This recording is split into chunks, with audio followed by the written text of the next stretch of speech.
আমি মোহাম্মদ আজহারুল ইসলাম, এইচকে বহুমুখী খামার। আমরা রানীশঙ্কৈল কাতিয়ারের এখানে এক ডাক্তার দাদার বাসায় আসছি।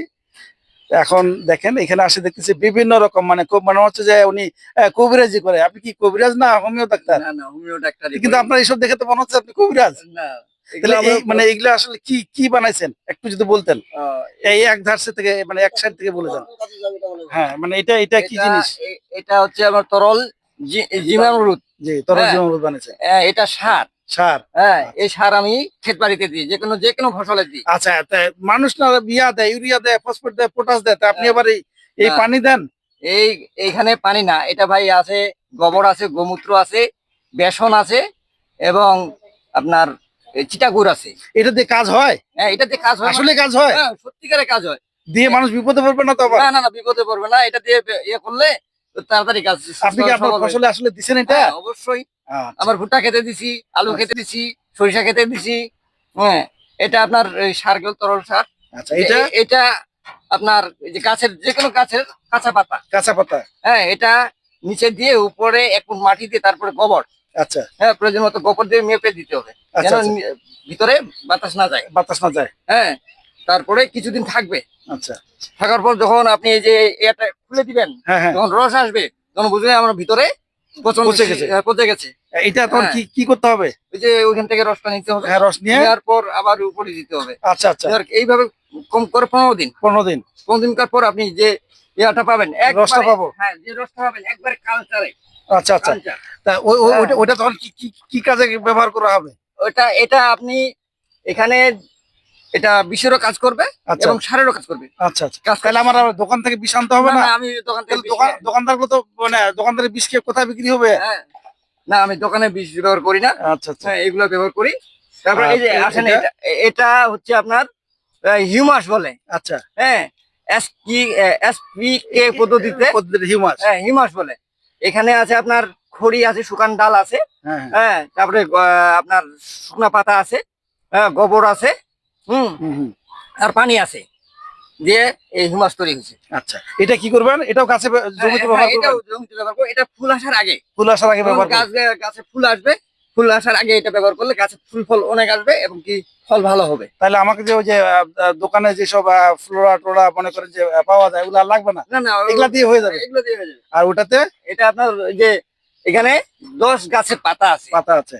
যেমন আপনার ভাটি পাতা, হুম, হুম। বা লেবু পাতা, তারপরে বলে এই ভেন্নার পাতা, হুম, ভাটি পাতা, হুম, হুম। হ্যাঁ, তুলসী পাতা, আচ্ছা। হ্যাঁ, আমের পাতা, জামের পাতা, হ্যাঁ, বেল পাতা, হ্যাঁ, নিম পাতা, এগুলা। আচ্ছা, মানে ওটা দিয়ে যেকোনো 10টা গাছের। আচ্ছা, পাতা ওটার কাজ কি? এটা আপনার যে কোনো পোকা মরে যাবে। পোকা? যে কোনো পোকা। পোকা চলে যাবে। হ্যাঁ, এখানে আচ্ছা। আপনার প্রয়োজন মতো পানি দিতে হবে, প্রয়োজন মতো পাতা দিতে হবে এবং কি এখানে গোবর দিতে হবে। আচ্ছা। আর এইভাবে রাখতে হবে 40 দিন। 40 দিন। 40 দিন রাখার পর আপনার already ব্যবহার উপযোগী হবে। ব্যবহার উপযোগী হয়ে আর যাবে। ওই পাশে ওইগুলা অনেকগুলো জার দেখা যাচ্ছে। এই যে চার দেখতে যাচ্ছেন, এটা হ্যাঁ, হ্যাঁ। আছে আপনার মেহগনি। মেহগনি। হ্যাঁ, মেহগনির গাছের ফলের বাটে দিয়ে বাটিতে, এটা রস করছেন। হ্যাঁ, এটা রস করছি। আচ্ছা, এটা এই কতদিন রসটা পরে ব্যবহার করবেন? এটা আপনার যখন দেখবেন হ্যাঁ তেলের মতো হয়ে যাচ্ছে, আচ্ছা, আচ্ছা, আচ্ছা। তখন এটা তখন এটা সবসময় ব্যবহার করবেন না, কারণ এটা এমনিটা সবার মতো কাজ করে। আচ্ছা, আচ্ছা, আচ্ছা। যদি গাছ আপনার রমরমায় উঠলো, হ্যাঁ, হ্যাঁ। ওই মতো যদি এটা ব্যবহার করেন, আপনার গাছকে বসাই দিবে। এটা পরিমাণ খুব অল্প অল্প করে পরিমাণ। হ্যাঁ, এইটা আবার মনে হচ্ছে দুধের ঘোল টোল বা দইয়ের ঘোল টোল এরকম কিছু মনে হচ্ছে। এটাতে আছে আপনার বার্ষিক টক দই। টক দই। টক দই আছে, মিষ্টি ফল আছে এবং কি খাবার গুড় আছে। তো দই না মানুষে খায়, তো দই আপনি বোতলে রাখছেন গাছকে খাওয়ানোর জন্য? এটা আপনার ভাই ছত্রাকনাশকের কাজ করে। তাই? হ্যাঁ, এই টক দই যদি আপনি দেন, হ্যাঁ, এটা বানায়, তাহলে আপনার ছত্রাকনাশকের কাজ করবে। করবে। গাছে সরা পচা আসবে না। আসবে না। আর এদিকে এগুলা এই জারগুলা কি? এই জাতটাতে ওই যে তরল হিমাস আচ্ছা, ওইটা বাইর করে রাখছি। আচ্ছা, আচ্ছা। আর এই যে এইটা দেখছেন, হ্যাঁ, হ্যাঁ। এই যে আপনার পাতা, কাঁচা পাতা, হ্যাঁ, কাঁচা পাতা। ওইটা রস হ্যাঁ, আছে। এটা দেখেন এই যে কালো কালো কুচকুচা হয়ে গেছে, অটোমেটিক কালো হয়ে হ্যাঁ, গেছে। হযাঁ, সুন্দর মানে এটা এই রং দেখেন হয়েছে। কালো, ওই যে কালো হয়ে গেছে। এটা এখন হ্যাঁ। ব্যবহার উপযোগী হয়ে গেছে। এটা ব্যবহার উপযোগী হয়ে গেছে। হ্যাঁ, হ্যাঁ, ভিটামিন যুক্ত সবগুলাই। হ্যাঁ, যে এইটা একটা ঘ্রাণ আছে, হুম, হুম। আছে না? হ্যাঁ। এই হিউমাস, এটার একটা আলাদা ঘ্রাণ, এটা কিন্তু একটা আলাদা ঘ্রাণ। এটা কিন্তু আলাদা একটা ঘ্রাণ আছে। আর ওই ওই পাশে জারগুলাতে কি? এই পাশে এটা এই যে এটা দেখতেছেন, এটা হচ্ছে নিম পাতা। ও আচ্ছা, নিম পাতা রাখছে। দেশি নিম পাতা হোক, ঘোড়া নিমের পাতা হোক, পাতাগুলো আপনি জলে ভর্তি করে ঢুকে রাখলেন, হ্যাঁ, প্রয়োজনীয় ইয়াতে। আচ্ছা। যখন আপনার দেখবেন যে পানিটা তেলের মতো হচ্ছে, হ্যাঁ হ্যাঁ, তখন এটা ব্যবহার করবেন। এটা মনে করছে গাছে পাতা খাই নিচ্ছে, যে কোনো পোকা আছে, হ্যাঁ, পাতা খাওয়া পোকা। এর সাথে আপনি তুত ব্যবহার করবেন। তুতে? হ্যাঁ, হুম। 10 লিটার পানির জন্য আপনি মাত্র 10 গ্রাম 10 গ্রাম তুতে। 10 গ্রাম তুত। আর এটা কি পরিমাণ? এটা 1 লিটার দিয়ে দিবেন। 1 লিটার 10 লিটারে? হ্যাঁ, 10 লিটারে 1 লিটার দিয়ে দিবেন, আপনার যে কোনো পোকা মরে। তাহলে আপনার যে আমরা মানে যত ফসল দেখলাম সেগুলি সব এই এই পদ্ধতিতে চাষ পদ্ধতিতে, করা হচ্ছে। হ্যাঁ জি, এই পদ্ধতিতেই।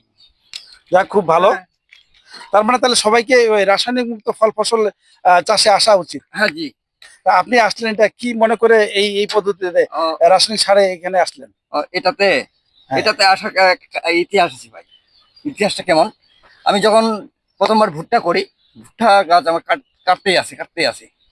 একবার স্প্রে দিয়ে আমার দোকানদার আমাকে স্প্রে বীজ দেয় 1500 হতে 1600 টাকা। হ্যাঁ, আর মানুষও বলতেছে আমি যে প্রথমবার ভুট্টা গ্রেস্ট করতেছি, মানুষ হুম। আমাকে চমকাচ্ছে। কেমন করে? যে সপ্তাহে 3 দিন বীজ দেওয়া লাগবে, হুম হুম। তাহলে 4500 টাকা, 4500 টাকা আমার চলে যাবে সপ্তাহে। আমার অল্প তো রোজগার অল্প। হ্যাঁ, আমি কি করব? আমি কিন্তু ভয় খেয়ে গেলাম। এটার বিষয়ে তখন আমি নেটে ঘাটাঘাটি শুরু করলাম। হুম।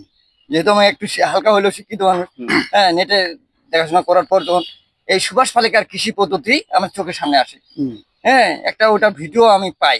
আচ্ছা, ওই ভিডিওটা দেখার পর অবুদ্ধ হয়ে এবার আমি সরাসরি লাইভ আবার শুরু করলেন। তারপর হালকা আমি নিয়েছিলাম সামনেবার নিম পাতা সিদ্ধ করে ওর সাথে সোহাগা, তারপরে দ্বিতীয়বার তো স্প্রে করতে হবে আমাকে হ্যাঁ। বাড়ি, সোহাগা, তারপরে আপনার ওই যে তুত, এগুলা দিয়ে আমার দ্বিতীয়বার স্প্রে করছি। আর পোকা নাই? পোকা নাই। হুম। যখন পোকা নাই আমি আর স্প্রে করে নাই, ওরা স্প্রে করতেছে আমি করি নাই, একবারে ফলন চলে আসলো। হ্যাঁ, তারপর আমি আবার নিম পাতা, হ্যাঁ, এগুলা হ্যাঁ স্প্রে করার পর তখন সরাসরি তখন কৃষি অফিসে, যে আমাদের ইউনিয়ন কাউন্সিলে কৃষি অফিস আছে, হ্যাঁ হ্যাঁ। ওনার সাথে কৃষি কর্মকর্তা, ওনার সাথে আমি আলাপ করলাম যে তুমি ভার্মি কম্পোস্ট করো, হুম। ভালো প্রাকৃতিক।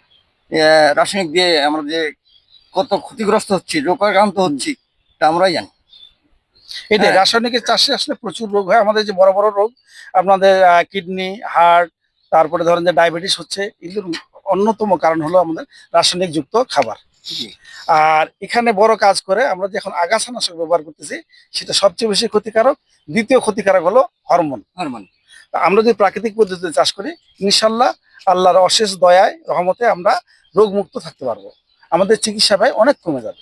জি। তো আপনার মানে যারা এই ভিডিওটা দেখবে তাদের প্রতি কি আহ্বান থাকবে? তাদের প্রতি আমি বলবো ওনারাও যেন ওই প্রাকৃতিক কৃষিতে আসে। প্রাকৃতিক কৃষিতে অল্প টাকায় অনেক জমিন আবাদ করা যায়, যা অল্প পুঁজিতেই সম্ভব। আমাদের সাথে থাকার জন্য সবাইকে ধন্যবাদ। আসুন সবাই মিলে আমরা রাসায়নিক মুক্ত ফল ফসল নিজেরা উৎপাদন করি, খাই এবং পাড়া প্রতিবেশীকে খেতে বলি। আমাদের সাথে থাকার জন্য ধন্যবাদ। আসসালামু আলাইকুম রহমতুল্লাহ।